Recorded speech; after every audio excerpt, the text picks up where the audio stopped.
ಅನ್ಯೋನ್ಯಕ್ಕೆ ನವರಸಗಳು.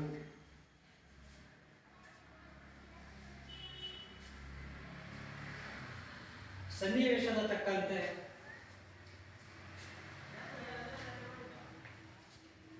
ಕೆಳಗಡೆ ಬರ್ಕೋ.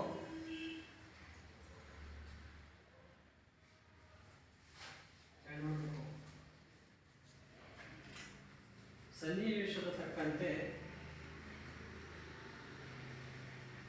ನಾವು ನಟಿಸುವ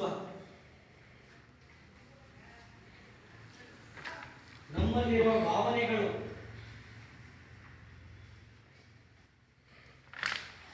ತೋರಿಸುವುದಕ್ಕೆ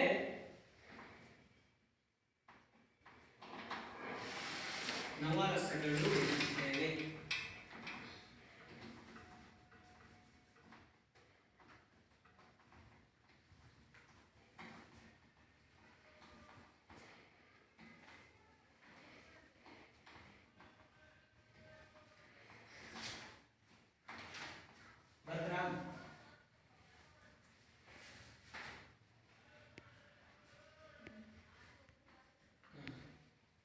ನವರಸ ಕೆಳಗಡೆ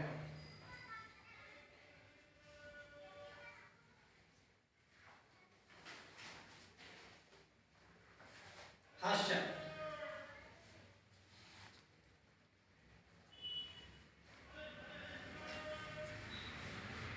ಫಸ್ಟ್ ಒನ್ ಹಾಸ್ಯ. ಹಾಸ್ಯ ಅಂದ್ರೆ ಏನು? ನಗು. ಬ್ರಾಕೆಟ್ ಅಲ್ಲಿ ನಗು ಅಂತ ಮಾಡಿ. ಅದ್ರ ಮುಂದೆ ಕಾಮಿಡಿ ಅಂತ ಮಾಡಿ. ತಮಾಷೆ ಅಂತ ಮಾಡಿ.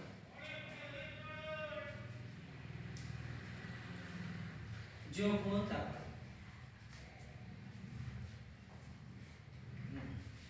ಕೆಳಗಡೆ ಉದಾಹರಣೆ ಎಕ್ಸಾಂಪಲ್.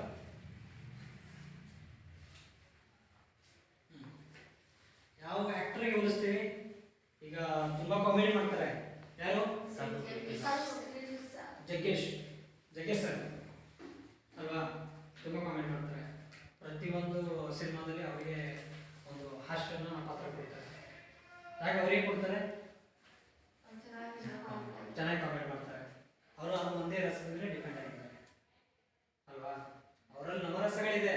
ಅವ್ರ ಖ್ಯಾತಿಯಾಗಿರೋದು ಹಾಸ್ಯ ಅಲ್ವಾ? ಅದರ ಮೇಲೆ ಫೇಮಸ್ ಆಗಿರೋದು. ಅದಕ್ಕೆ ಉದಾಹರಣೆ ಜಗ್ಗೇಶ್ ಸರ್.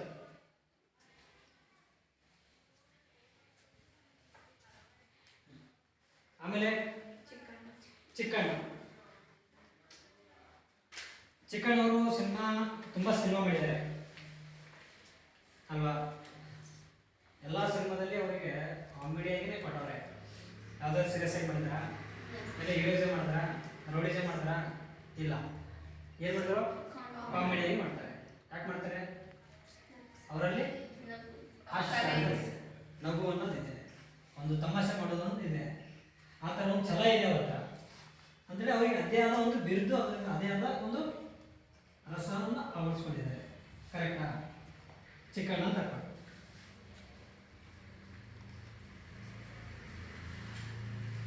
ನೆಕ್ಸ್ಟ್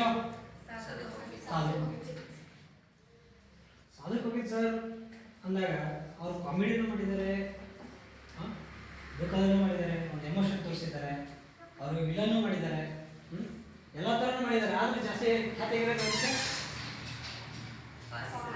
ಹಾಸ್ಯಕ್ಕೆ ಅಲ್ವಾ? ಹಾಸ್ಯ ಅಂದ್ರೆ ಅವರಿಗೆ ಒಂಥರ ಒಂದು ಬಿರುದಾಗಿ ನಾವು ಇಷ್ಟರಿಂದ ನೋಡ್ತಾ ಇದ್ದೀವಿ ಅವರಿಗೆ ಸಾಧಕರಿಗೆ ಅಲ್ವಾ? ತುಂಬಾ ಕಾಮಿಡಿ ಮಾಡ್ತಾರೆ. ಅವ್ರು ಕಾಮಿಡಿ ಬಂದ ತಕ್ಷಣ ಆಯ್ತು ಎಲ್ಲರೂ ಎಕ್ಸೈಟ್ಮೆಂಟ್ ಅಲ್ಲಿ ಇರ್ತೀವಿ. ಏನು ಕಾಮಿಡಿ? ಚಪ್ಪಾಳೆ ತಟ್ಟೋದು ಮಾಮಿ ಖುಷಿಯಿಂದ ಪಕ್ಕದಲ್ಲಿ ಇರೋರಿಗೆ ಸುಮ್ಮನೆ ಚೂಡ್ತಾ ಇರ್ತೀವಿ ನಾವು ಅಲ್ವಾ? ಈ ತರ ಕಾಮಿಡಿ ಮಾಡ್ತಾರೆ. ಬರ್ಕೊಂಡು